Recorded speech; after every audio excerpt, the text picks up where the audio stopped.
Hi, I'm Dr. Eric Sullivan, and welcome to Nova Scotia Community College Chemistry 1050 Adult Learning Program Chemistry. This video is an introduction to the course, what you need to get started, as well as the first lesson in the course.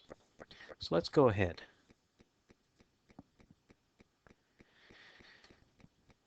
So if you haven't already done it, I'd like you to do the workshop called Learning to Learn Being a Successful College Student.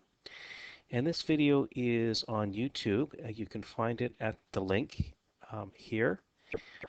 You can't search for it on YouTube because it's an unlisted video. You can also find the video on Brightspace, and I'll show you Brightspace in a moment. So I'd like you to watch this video first. There's nothing that you will be tested on for this video. This is a video just to help you get oriented to how being a college student works and how to be successful as a college student. And it has a lot to do with learning and how you learn as an individual student. I found that this information is very useful to students as they get started in the course, and when I have discussions with students about what they're doing in the course, it's helpful to have this background. And I can say to them, remember when we talked about, well, this is what you're doing now and why you're doing what you're doing right now. So you can go ahead and do that. And once you've done that, you can come back and keep going in this video. So once you've done that workshop, then to get started in the ALP chemistry course, everything you need, almost everything, is on Brightspace. So when you log into Brightspace and you find the chemistry course, what you're going to find is a page that looks like this. And most of what you need will be in content. So if you select content, it will take you here. And if you go to the left side of the page, you can find all the content in the course. So there is a welcome section. The course outline is here, or will be here. It's not uploaded yet, but I will put the course outline here. The textbook, you have two options for the textbook. We'll go back to the notes for a moment. There are two options for the textbook. There is a hard copy option, which you can sign out from the library, or if you're in class with me, you can sign it out from me. There is also an online version, so the online version is here. There is a link to it, so if you click this link, it will take you to this page here. This is the NSCC homepage for the textbook. And if you want to go ahead and read it here, you can. You just click on read the book and then go to the contents and then go to the section you're interested in. And you can expand chapters and go to directly to the section you're interested in here. If you want to purchase a copy of the book, you can go up here and click buy, and this will take you to the NSCC print on demand site. It costs $46 to buy the book. You are not required to buy the book. That's only if you want a paper copy. If you want to download the book, there are links to download it, so you can download it here, and it is available in a few different versions, digital versions of the textbook, depending on how you want to read it.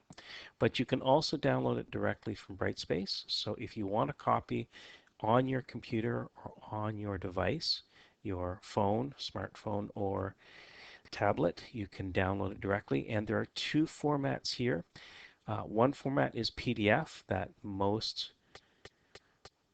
that's Adobe PDF that most devices should be able to read. And there is also an HTML version which you can open in a web browser. So that's how you get the textbook.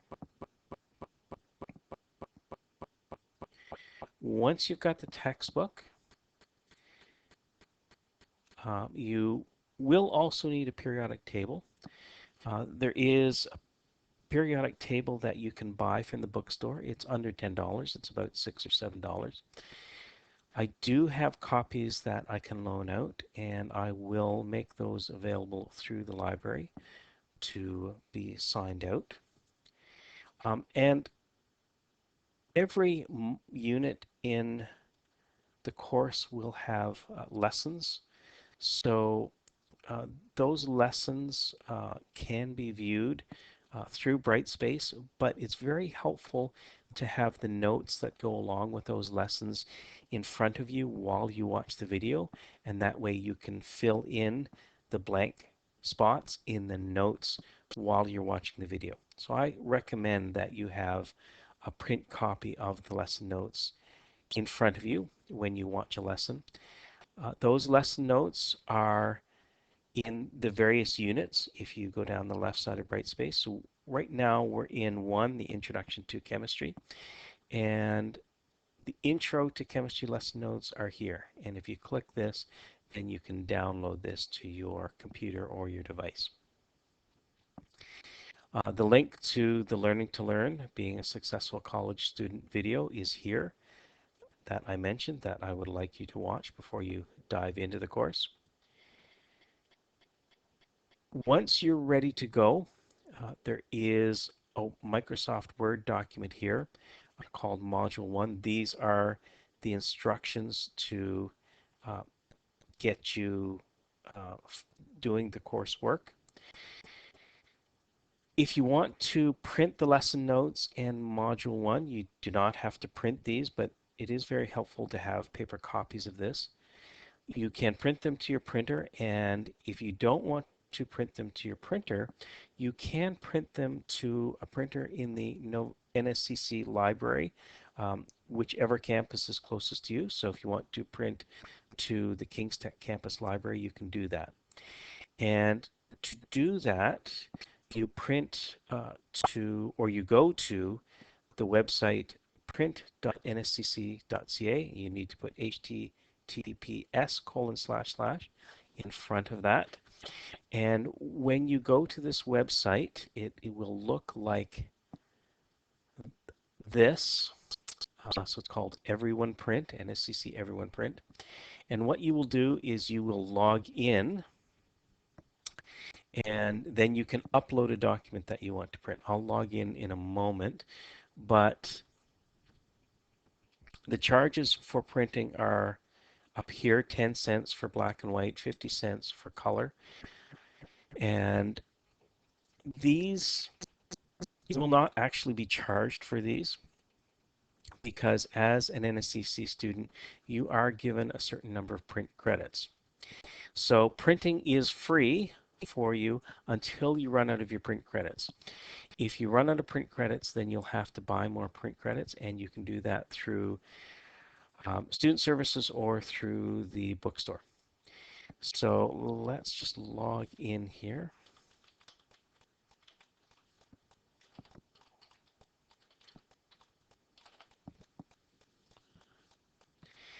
And when you've logged in, you choose the file that you want to print. You'll upload that file, and then you can go ahead and it will ask you what campus you want to send to and whether you want to send to the black and white printer or the color printer, and then you can go ahead and print. So printing is free, but until you've used up all your print credits, but you will have to go to campus to pick up your print job. Okay, so we've talked about Brightspace, talked about the course outline, the textbook and how to get the textbook. You'll want a periodic table. The textbook will have a periodic table in it.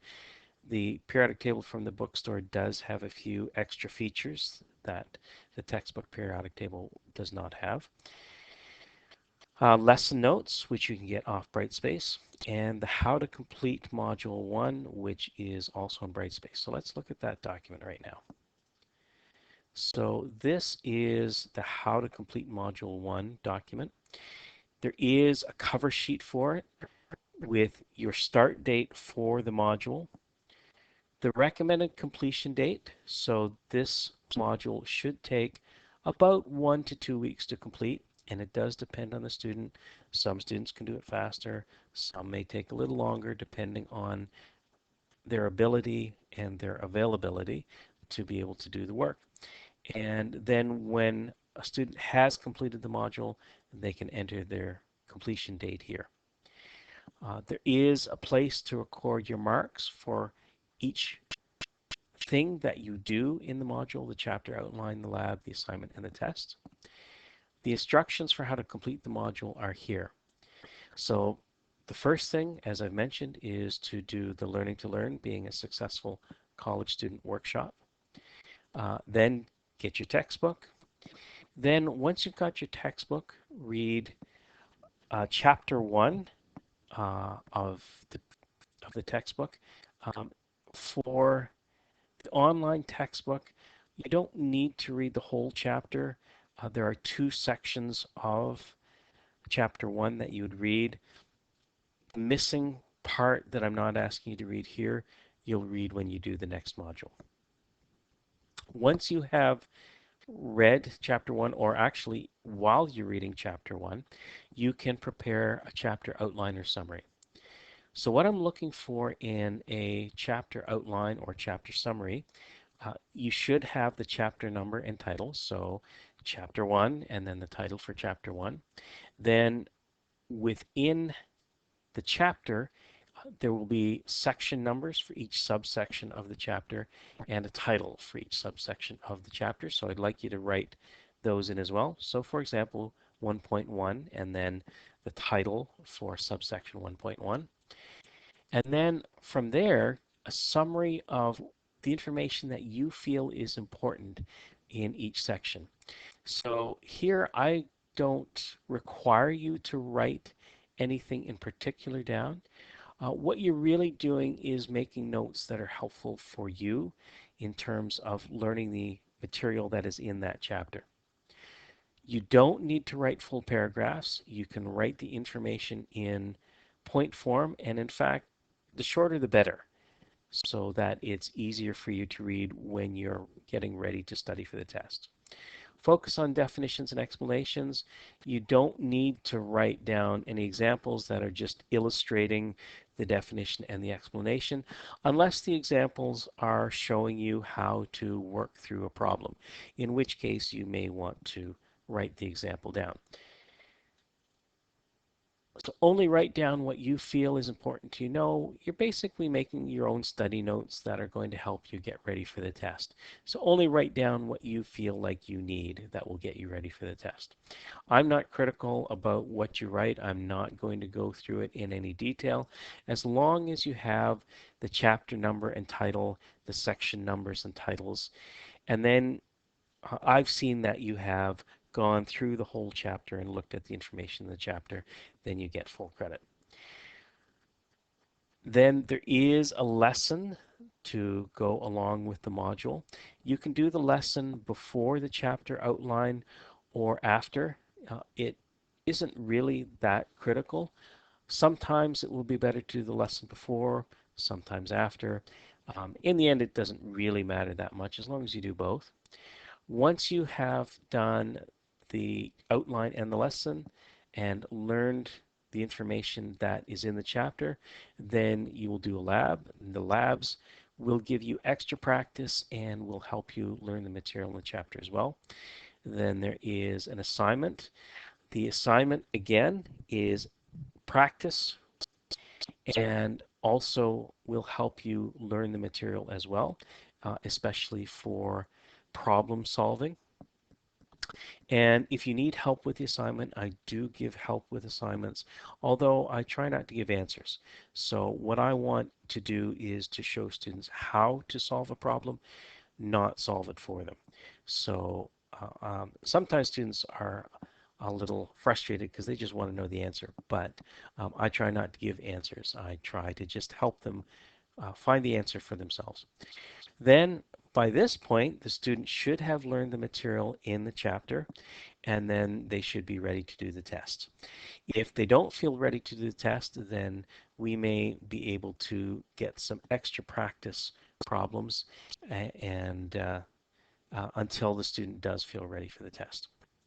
So that's what you need to complete Module 1. So let's do the lesson for Module 1 now.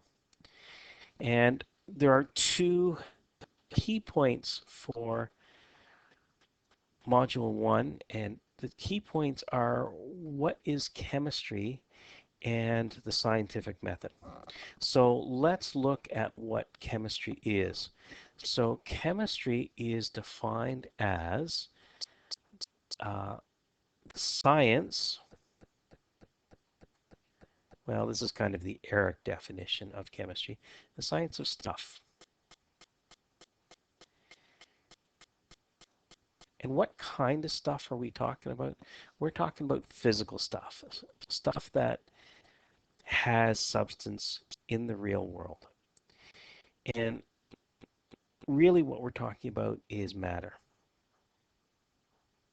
So chemistry is the science of matter.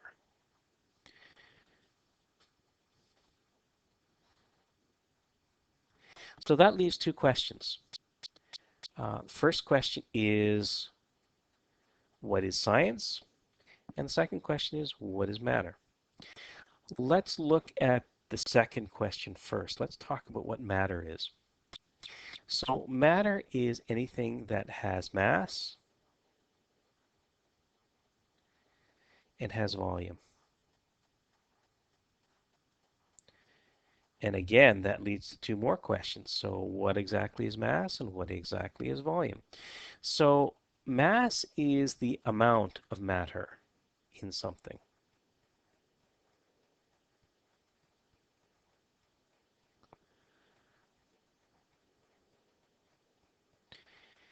And how do we measure mass? How do we know if something has mass? Well, there's two ways. One way is to find its weight, so to weigh it.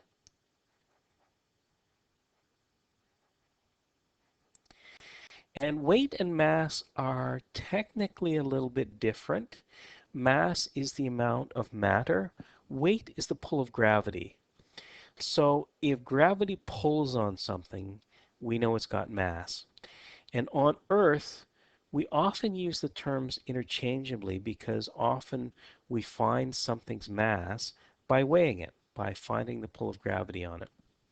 So on Earth, the mass and weight are related very closely, but if we went to somewhere off the Earth, like the moon, if we went to the moon, something's mass and weight will be different.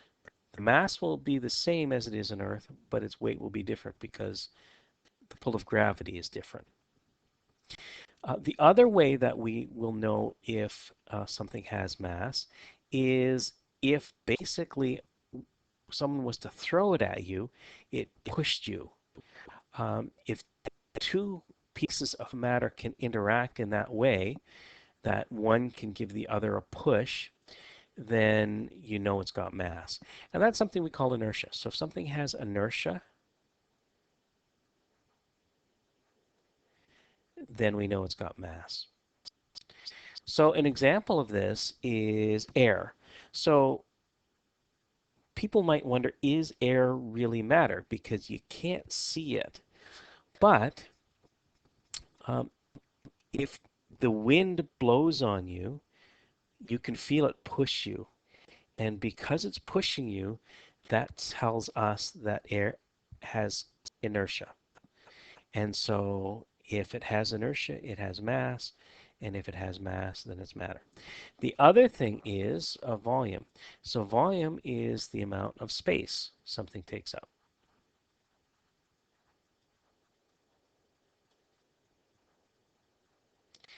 And again, if we look at air, if we blow up a balloon, then we can see the balloon takes up space.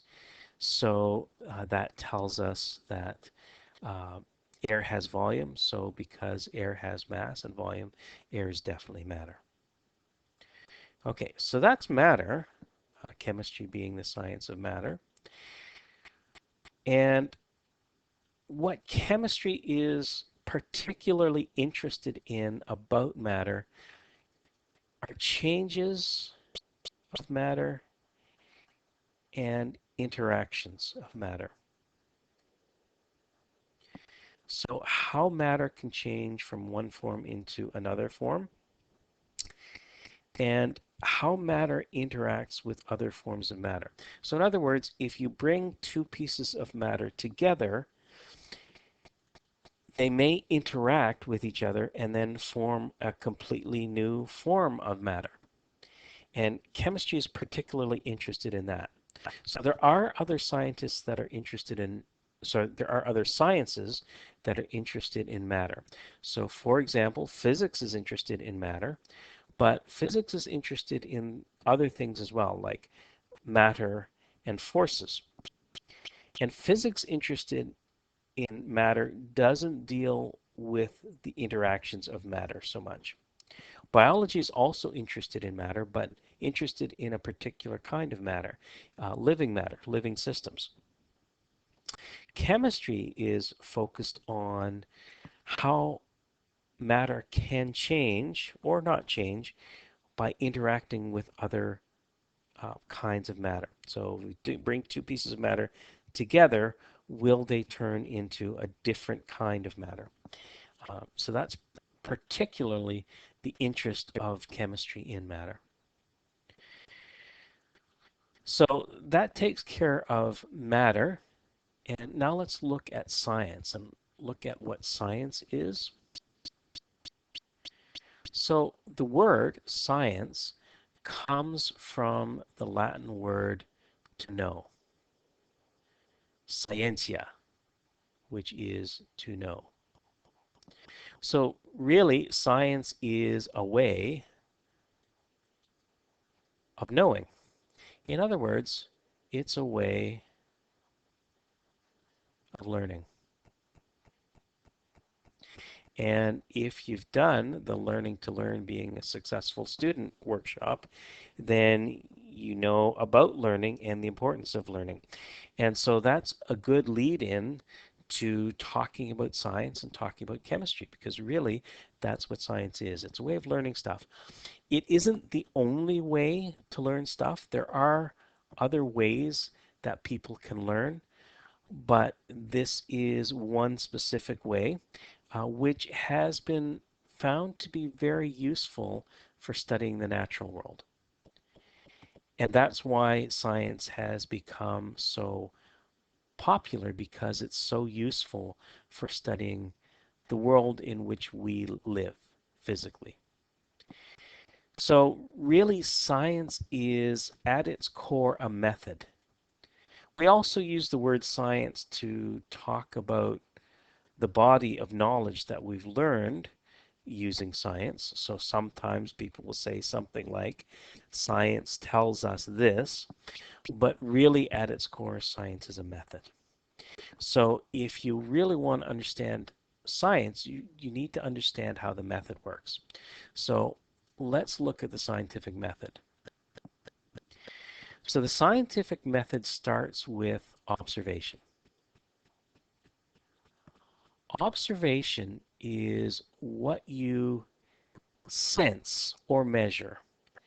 And by sensing it, you might see it, you might hear it, you could smell it, you could feel it. Also, you could measure it. But when you do this, it's without interpretation.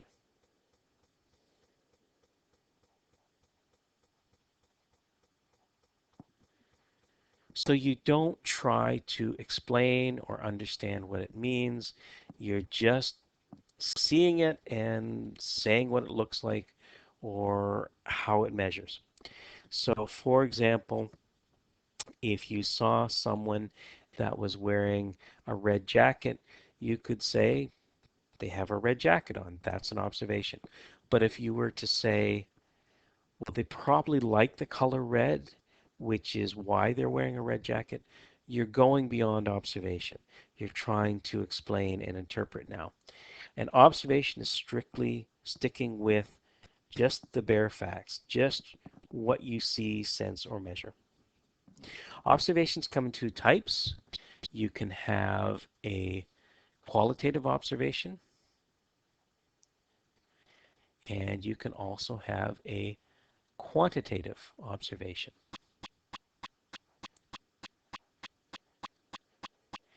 And the difference between these, the word quantitative may give you a clue because it's got the word quantity in it. So quantitative observation is one that has numbers. So in other words, a measurement. Qualitative observations don't have any numbers.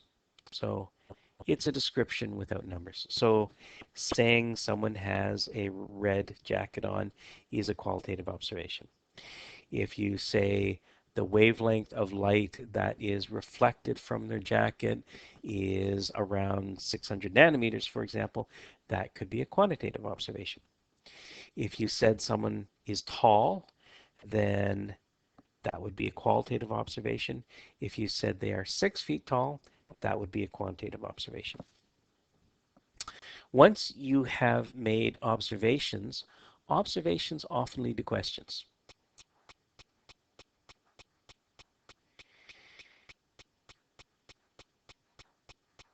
And you could have many questions about some observed phenomenon, but it's very difficult to answer many questions at the same time. So you really need to narrow them down and usually focus on just one question. Maybe two or three, but usually just one question. So you narrow uh, your questions down to one or, like I say, possibly a few focus questions. Once you have your question, then you make a possible answer or explanation to the question.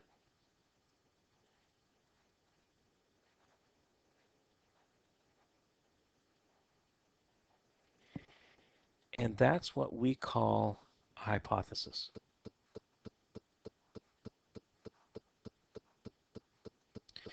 So a hypothesis is just a guess or an explanation which answers the question.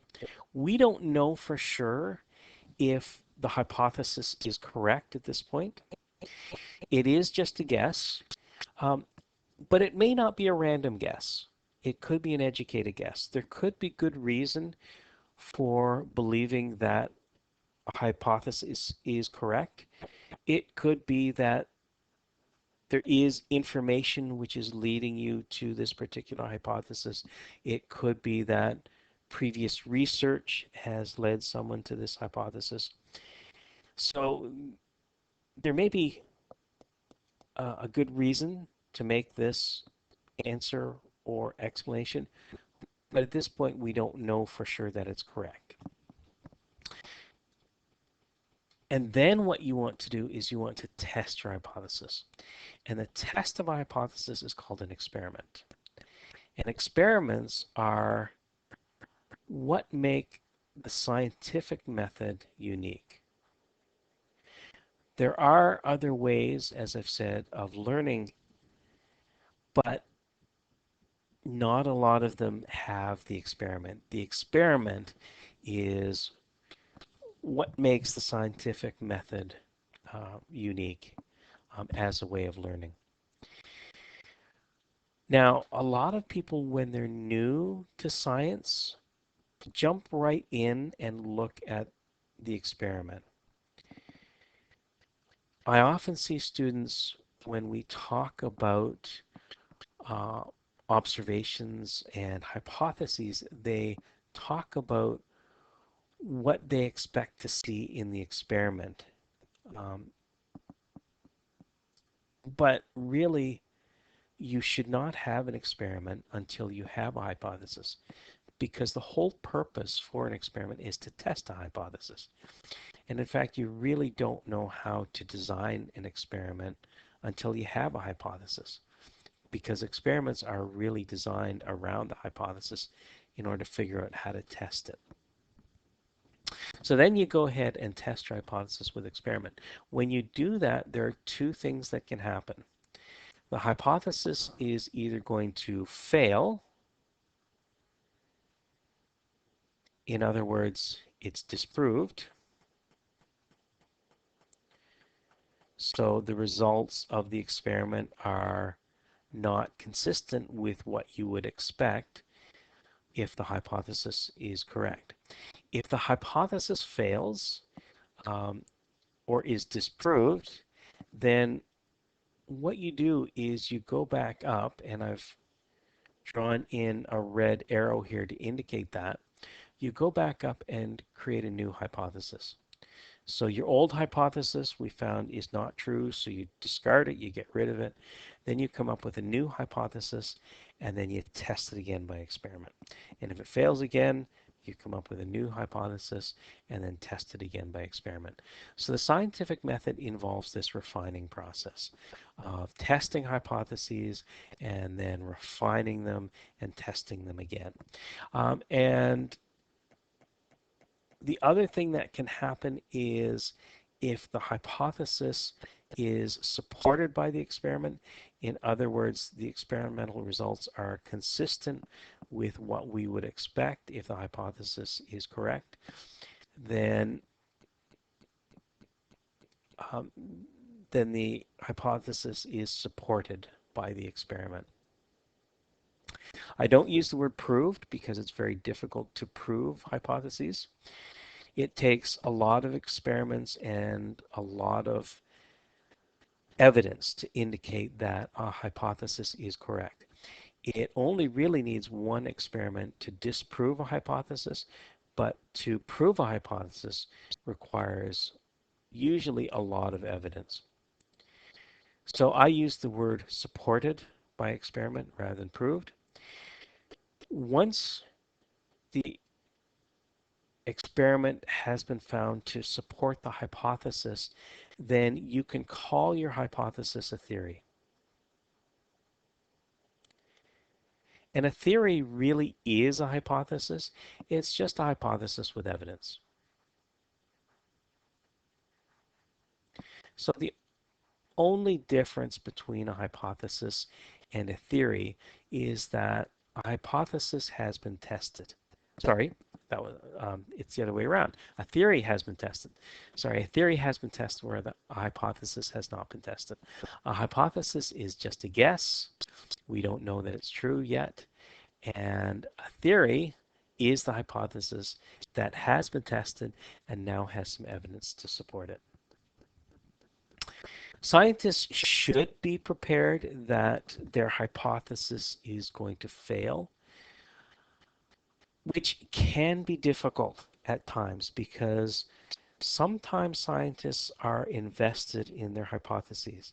Sometimes their research has led them in a particular direction, and like I say, their guess may be an educated guess that they think that a particular hypothesis might be correct. And they may be reluctant to give up on that hypothesis. Sometimes there is money involved. A scientist may be trying to develop a product that could be worth a lot of money.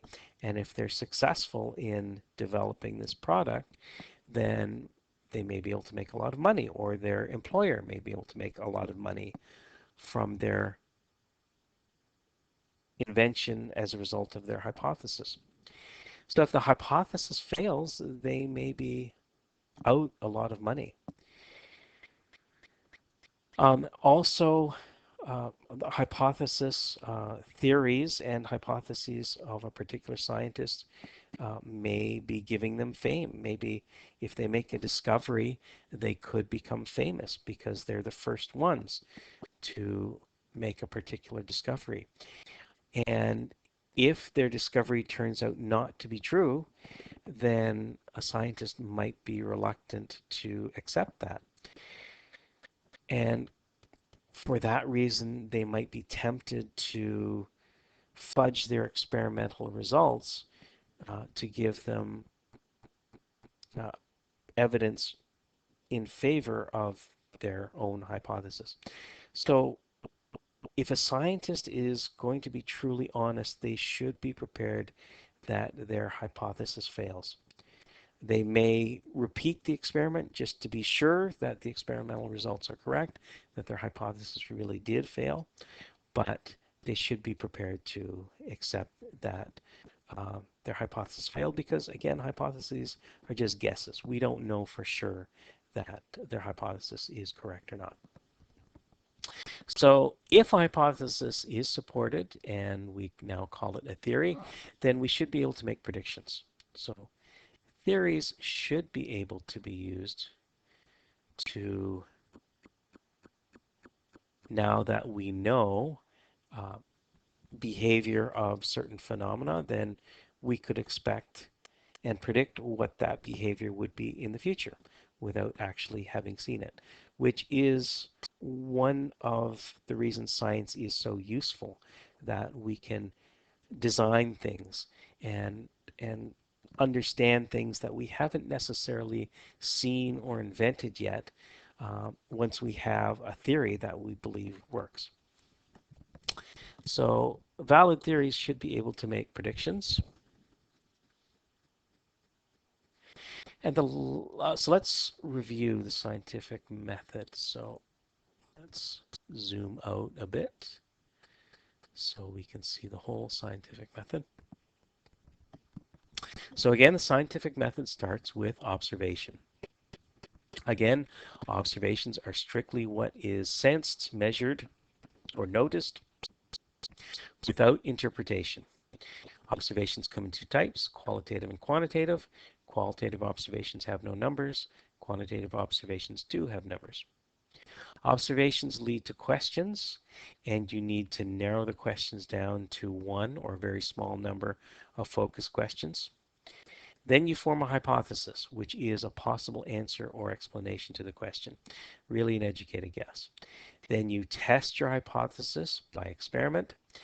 If the hypothesis fails or is disproved by the experiment, then you circle back up and create a new hypothesis, which again gets tested by experiment.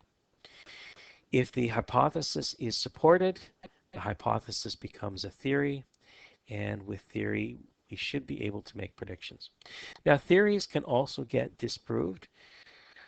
Often, a theory, because a theory may just have one piece of evidence to support it. So sometimes a theory may be valid under a certain set of experimental conditions, but then if you change the conditions, then the hypothesis may not work anymore, in which case you would need to come up with a new theory. So you would go back up again, create a new hypothesis, which then would get tested by experiment, and then you would have a new theory.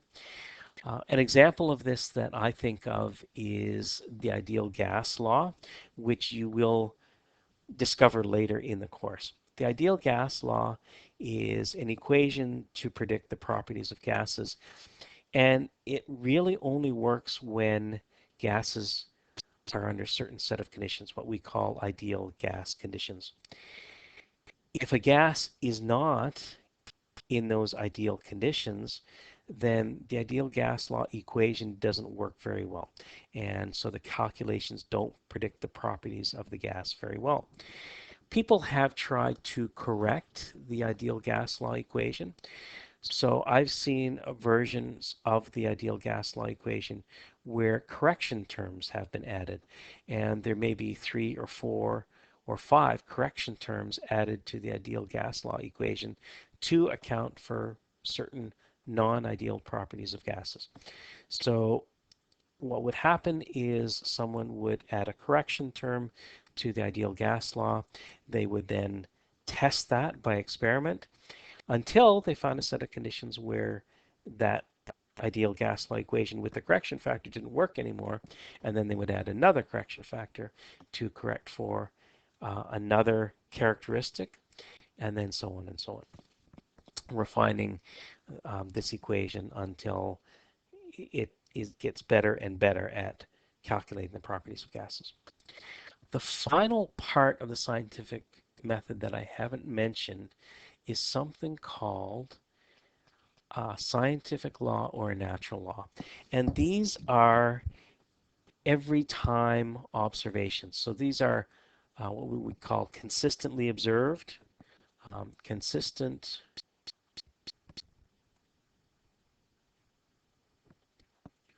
or every time observations. So observations that really have no exceptions to them and can be predicted. So for example, the law of gravity, what goes up must come down. We know there's no exceptions to this, and we know that anytime we hold an object up in the air and we release it, it's going to fall to the ground. We can predict that, we know it's going to happen, and we know there are no exceptions to that on the earth. Scientific laws or natural laws are consistently observed observations, but there may or may not be an explanation for them. So for example, gravity is still not fully understood by scientists, even though there are equations to describe it. We can predict what gravity is going to do, but how it actually works isn't completely understood at this moment in time. So maybe in the future it will be, but right now there isn't a full and complete explanation of gravity. But we can predict it. We know how gravity behaves and what it's going to do.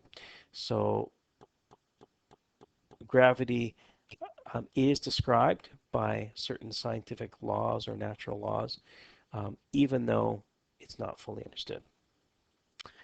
So in chemistry, what I often do is have students learn theory and then show their learning by application. And often that's by solving problems. So we're now at the apply part of learning about chemistry as um, a science. So what I'm looking for students to do now is to look at a statement and be able to apply their learning of the scientific method by classifying the statement as either an observation, a question, hypothesis, experiment, um, theory, or scientific law and natural law. So when you do this, look at the statement only as given. So don't take in extra information outside the statement. We're going to only use the statement as it's given, and we're going to assume that it's true, or at least the person believes that it is true. So for example, the statement Jason is tall. We may happen to know a Jason, we may happen to know he's not tall. We're going to ignore that. We're taking the statement as given. So we look at this and say, what kind of statement is this in the scientific method? So this looks to be an observation. We've looked at Jason, we can see he's tall, and we're just recording something that we have noticed, and we're not trying to interpret it. So it's an observation, and in specifics, it's a qualitative observation because it doesn't have a number. So if we were to say that Jason was 6 feet tall, then that would be a quantitative observation. So this observation is just qualitative. The next statement, I think Jason is tall because he inherited that trait from his grandparents. So what do you think? What part of the scientific method do you think this is? What kind of statement do you think this is? So try writing it down. Write it down. You can pause the video if you want, think about it, and then write down what you think it is. So the I think Jason is tall part, if we stop there, that would be an observation. The because tells us something. So there's an explanation here. And if we have an explanation, then this must be a hypothesis. There's no indication in the sentence that there was a test, that there's evidence for this explanation. It's just an explanation, so it's a hypothesis. If we look at the next statement, this one also has a because, so it makes it look like a hypothesis. Jason is tall because he inherited his height from his grandparents, who I noticed are very tall. So this does have an explanation, the because, but it also has evidence because there is this information that his grandparents are also tall. So there is a possibility that Jason inherited his height through genetics. So because this has evidence, we would call this a theory. If we stopped at the because, it would be a hypothesis, but because we have the evidence, we can call this a theory. The next one, water never runs uphill. So what do you think this one is? Again, for each of these, you could pause the video if you want, write down what you think they are, and then resume the video. So water never runs uphill. The never is a clue. This is an every time thing. There's no exceptions to this. And so this is a scientific law or natural law.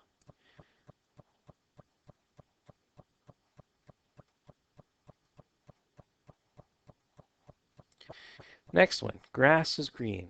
What do you think this one is?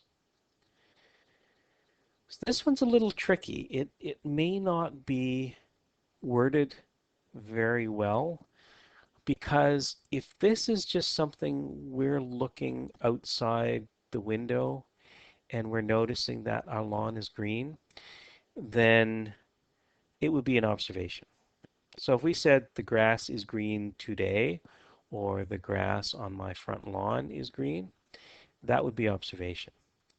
On the other hand, if we're saying that grass is always green, then an argument could be made for scientific law. So some of these statements sometimes could be a couple of possibilities.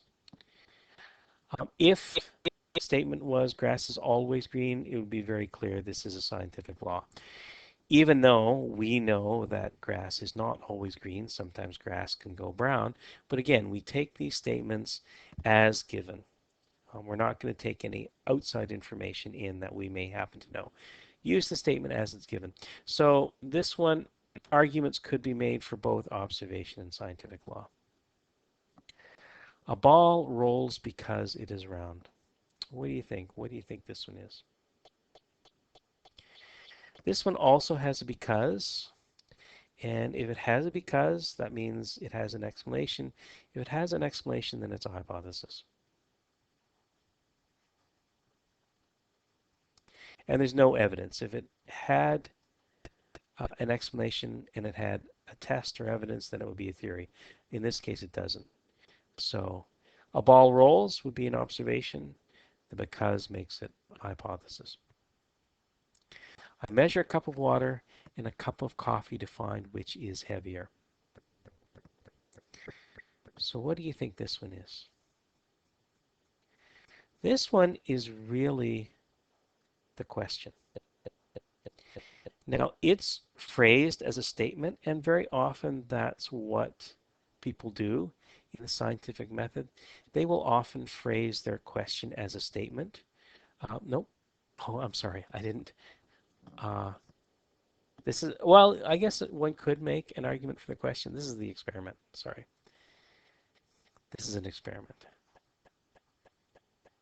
Actually, one could make an argument for the question. But this is the experiment. This is doing something to test the question. The question might be, which is heavier, a cup of water or a cup of coffee? The experiment is doing the measuring.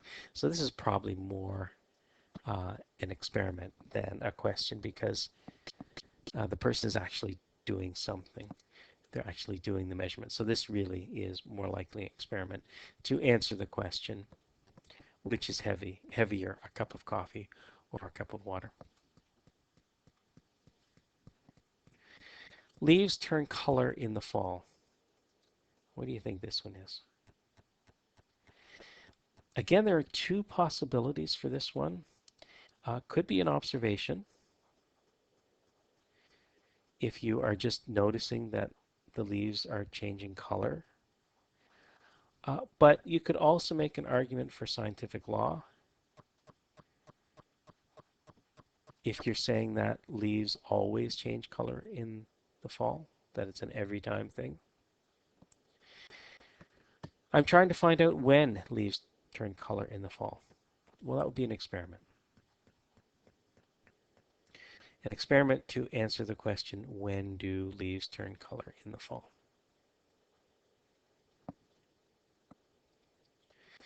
Leaves turn color because it gets colder in the fall. And again, there's a because tells us it's a hypothesis. There's no evidence or test in the statement, so it's strictly a hypothesis, not a theory. Cold temperatures cause leaves to turn color because plants left in cold rooms turn yellow. Well, this one does have a test. So this one, the person has noticed that, or has left plants in cold rooms and noticed that they turned yellow. So this one does have evidence. So this one would be a theory.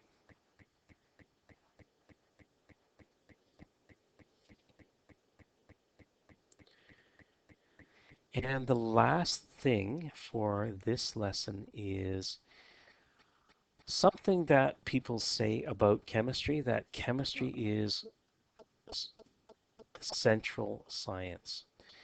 And they call chemistry the central science because it relates so closely to the other sciences. So if we look at math, physics, chemistry, and biology, math is the study of numbers. Some people will call it a science, the science of numbers. But I don't know if people really do experiments in math that often. So I don't know if math is really a science, but it is definitely a tool used in the sciences. The sciences make use of math, and it's very important to the sciences. So it's really a tool that the sciences used. Physics is a very mathematical science. With physics, people are often calculating forces and properties of matter. And chemistry, as I've said, is the science of matter. So chemistry is also interested in matter, and biology focuses on living matter. But even though we think of these sciences as being distinct, the universe really doesn't. In the universe, there isn't really a separation between what is physical and what is chemical and what is biological. All matter lives in the natural world, and its properties we describe in uh, these different subject areas. We break the universe up into physics, chemistry, and biology because that helps us understand it. But the universe and the natural world around us really isn't subdivided. So everything is really connected. Um, and chemistry relates to the others. There is a saying that I've heard, and I've been looking to find out where that saying came from. I can't find it, but the saying I've heard is that math is the queen of the sciences. Because math is so important to the other sciences, it's uh, kind of the queen because it's so important. Uh, the second part of the saying is physics is really math that doesn't work. And the reason that people say that is because uh, in math, math doesn't have to relate to the natural world. There's some math that is really exotic that doesn't really apply, but physics is studying the natural world, so any math that physics uses has to work in the natural world. And there's some math that just doesn't. So um, so there's math that doesn't apply to the real world. Um, so physicists are trying to use math to make predictions and calculations, and sometimes it works and sometimes it doesn't. So math being the queen of the sciences, physics being math that doesn't work, chemistry being smelly physics because a lot of chemicals that chemists work with are quite smelly, and biology being squishy chemistry.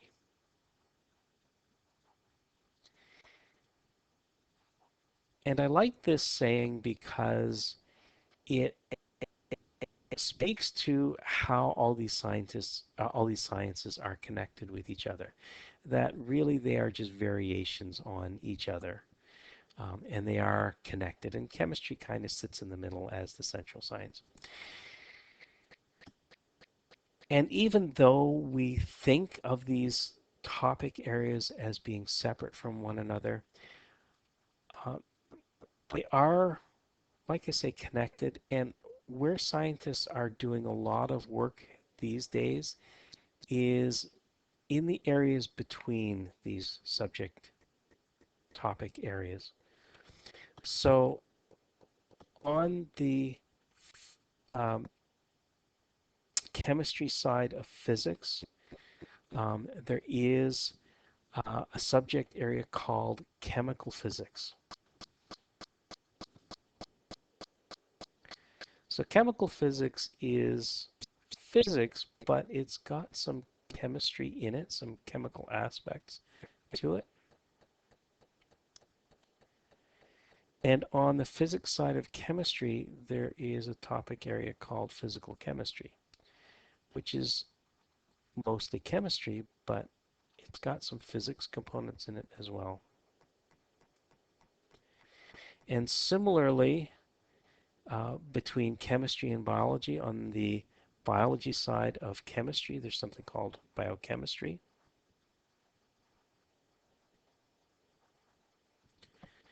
And on the chemistry side of biology, there is a subject area called molecular biology.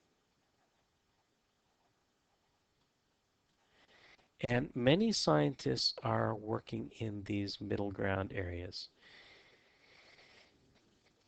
trying to figure out what's happening between these subject areas, which sometimes is difficult to understand what's happening in nature between chemistry and biology or physics and chemistry. So that's chemistry as the central science. And one more thing before we go. This is a lesson that I often do with students at the start of a course, and that is to look at a specific chemical compound and see what people think about it. So the chemical is called dihydromonoxide, or DHMO for short. And this website has a website that is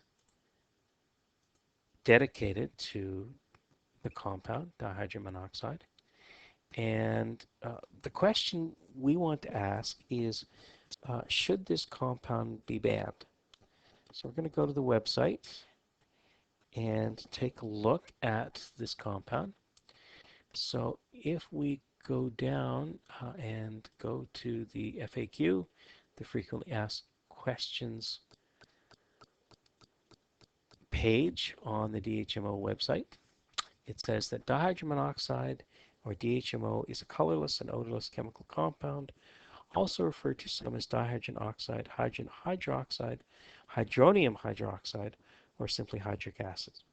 Its basis is the highly reactive hydroxyl radical, a species shown to mutate DNA, denature proteins, disrupt cell membranes, and chemically alter critical neurotransmitters.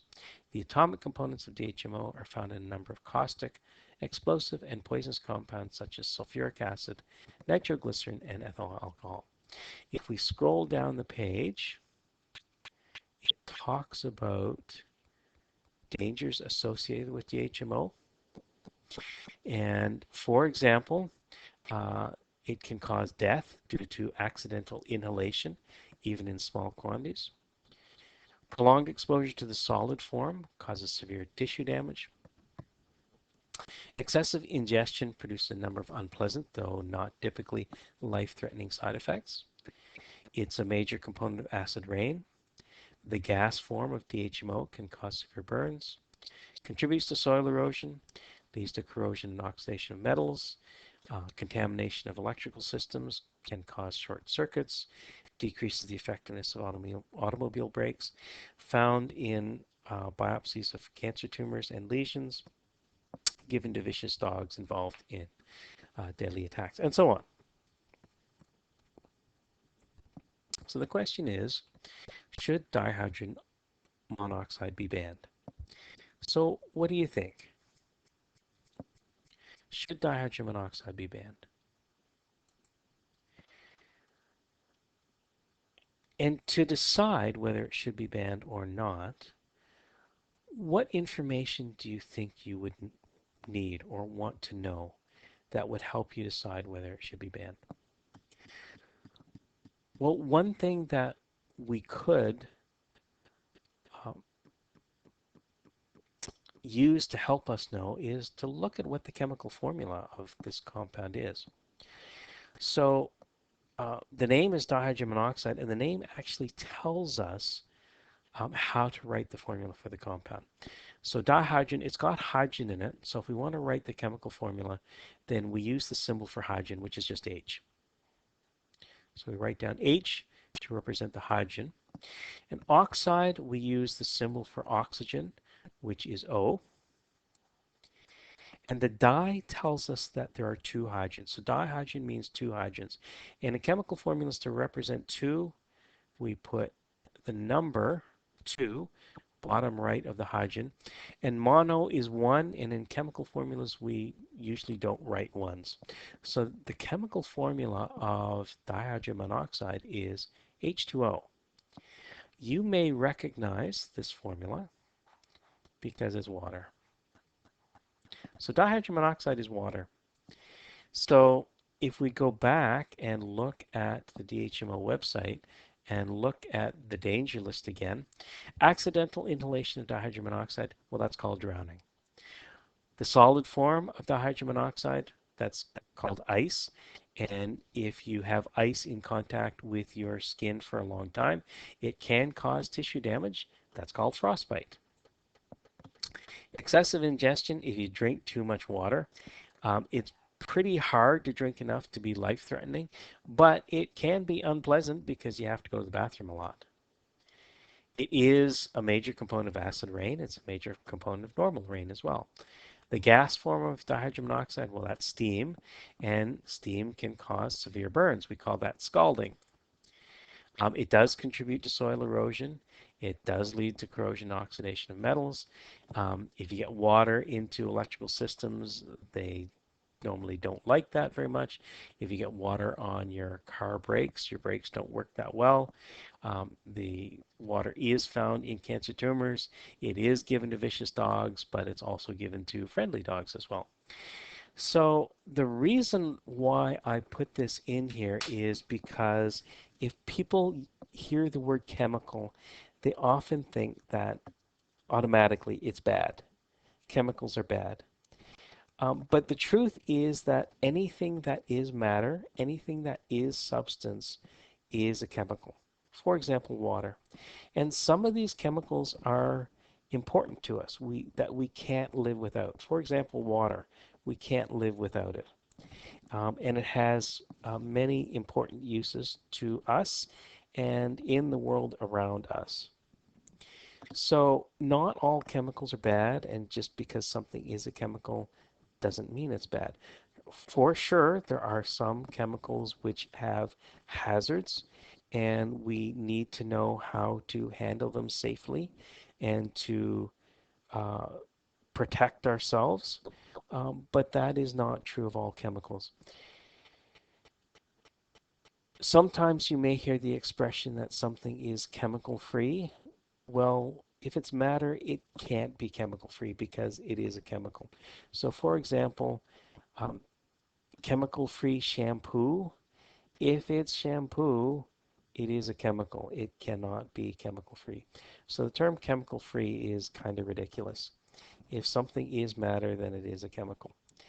And so in this course, when you run into and learn about chemicals, don't automatically think that they're bad and evil because it isn't necessarily so.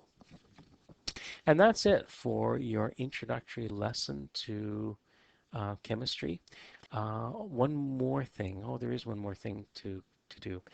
Um, the lab for this part of the course is a lab where you apply the scientific method by doing it. So you're going to choose a question and then you're going to try and answer that question using the scientific method. The intention is that it is a relatively short project. It's not meant to take a long time. It shouldn't take more than a day. There are some questions that could take years to answer, and we're not looking for a full and complete answer. We're just looking for something that has a start to answering the question and is relatively simple and relatively fun. When you report this, you're going to show your learning of the scientific method by writing a report your uh, on your answering your question using the scientific method. When people report a laboratory study, there is a format which is often used. So what I want to do is just review that format with you. And the report typically starts with an introduction. No, sorry, no, it doesn't. Sorry, it starts with a purpose. Back up. Introduction comes after the purpose. So it typically starts with a purpose. The purpose contains the question and possibly the hypothesis, usually phrased as a statement.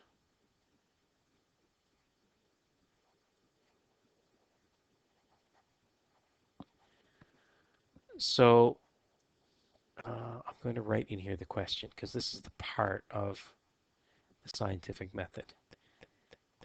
Is the purpose usually presents the question, but usually presented as a statement. So if the question is, what is the effect of distraction on learning? Then the purpose might be, the purpose of this study is to determine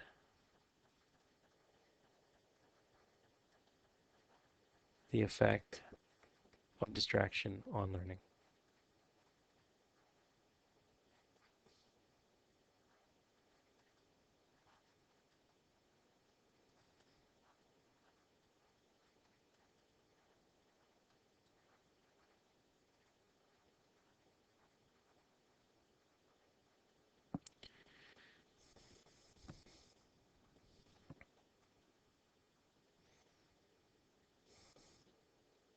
So that's the purpose. The purpose will have the question in it, usually written as a statement. After the purpose is the introduction.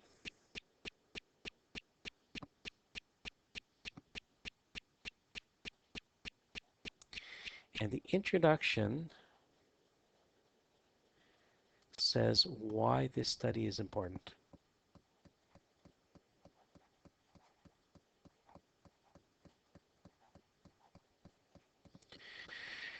So why are we doing this? Why do we care about this particular study? So that information would be in there. So for example, if a lab is trying to find a cure for cancer, then someone might say that how cancer affects people, that it causes uh, death and suffering in people, and so that's why this study is important. Provides background information. So in other words, what has been done before? So, previous people have tried to invent anti-cancer drugs, and some of them have been successful and some of them not, and some of them, even though they're successful, may have some side effects. So we may be trying to develop a cancer drug that doesn't have as many side effects. Um, so what's been done before? What you need to know in terms of background information. So are there equations you need to have? Are there uh, certain theory that you need to understand the experiment, that kind of thing. And student reports may not have an introduction. And the reason for that is that uh, the instructor may have written the introduction because the instructor may be giving the theory for the students. So student reports may not have the introduction, the instructor might have written it for them. So the introduction, in terms of what part of the scientific method the introduction has, the scientific method will have the question, may have the question, so it might be in the purpose, but it might also be in the introduction, and it may have the hypothesis.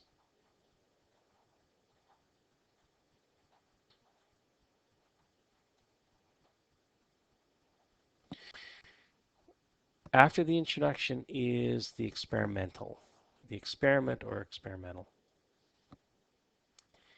which is a description of how the hypothesis was tested, a description of how the experiment was done, usually in past tense. Now, when instructors give students lab sheets, they're normally in second person. So it's usually you're going to do this, you do this, you fill a beaker, you measure, you add, you stir, and so on. But when you're reporting an experiment, the experiment's already been done. You've done it. So you're saying what you did. So I measured, I stirred, I poured, and so on. So what you did,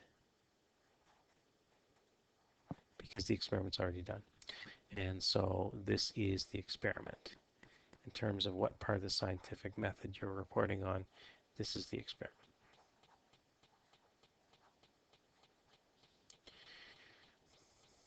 So once you've described the experiment, then there will be a results section. Oh, sorry, not yet. Getting ahead of myself. This is the observation section.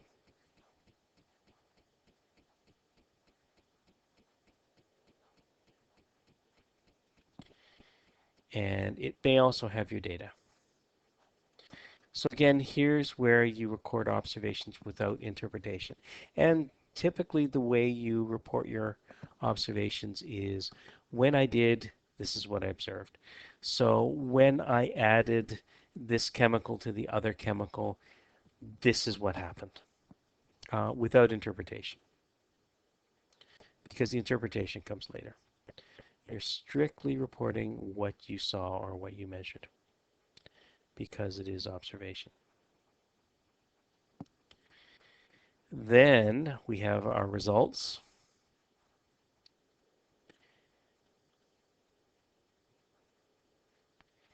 And sometimes this is combined with a discussion, so it might be a results and discussion section.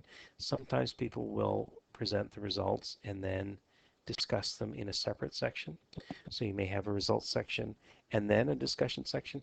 The results section is if you have needed to process your data or your observations. So you might need to do some calculations on your raw data uh, to give another number. in which case you might present that as your results. So you might be measuring a volume and calculating a concentration, and so your calculated concentration you may report in a results section. And then possibly you might talk about what those results mean in a discussion section. A lot of people will combine the results and discussion section into one. So here we talk about what the results mean. So we're trying to interpret the results. Um, we talk about how good your results are because experiments can have limitations, um, or how bad, how good, how bad, or in between. Experiments can have limitations, and um, something could go wrong in experiments. So you may get an experimental result, but you might question it because you might think you've made an error in the experiment. So you might say that this experiment is not reliable and should be repeated. The other thing is how representative is your experiment. So even though your experiment may have gone well, you don't think there were any errors, but is this experiment representative of what you really want in order to answer the question? So for example, I worked with some with a team that was trying to develop an anti-cancer drug, and a part of the team were chemists and part of the team were medical doctors. The medical doctors wanted the experiments to be realistic because they wanted to know that the medicine would work in patients, but the chemists wanted to keep things simple so that they could control their experiments and that the experiments wouldn't be so complicated that they really couldn't understand what was happening. So the chemists may try and keep their experiments simple, but there may be a question then, is the chemical that they're working with going to be effective in a living system? How representative is it of the controlled experiment, the simple controlled experiment of what's going to happen when you put the drug into a patient?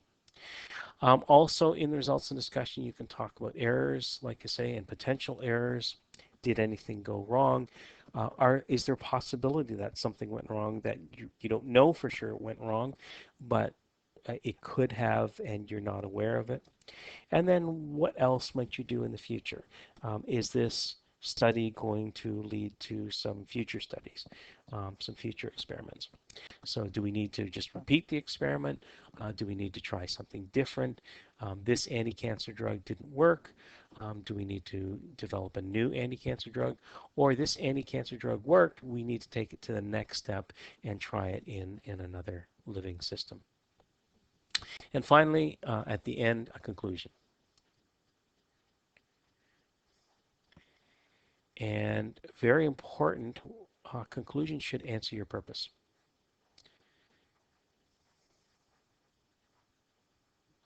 So if your purpose was to develop a new anti-cancer drug, did you do it?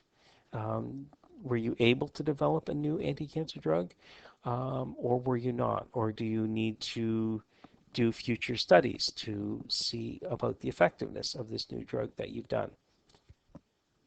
So your conclusion should answer your purpose, very critical. It's something I always look for in a student lab report. Did the student answer the purpose in their conclusion?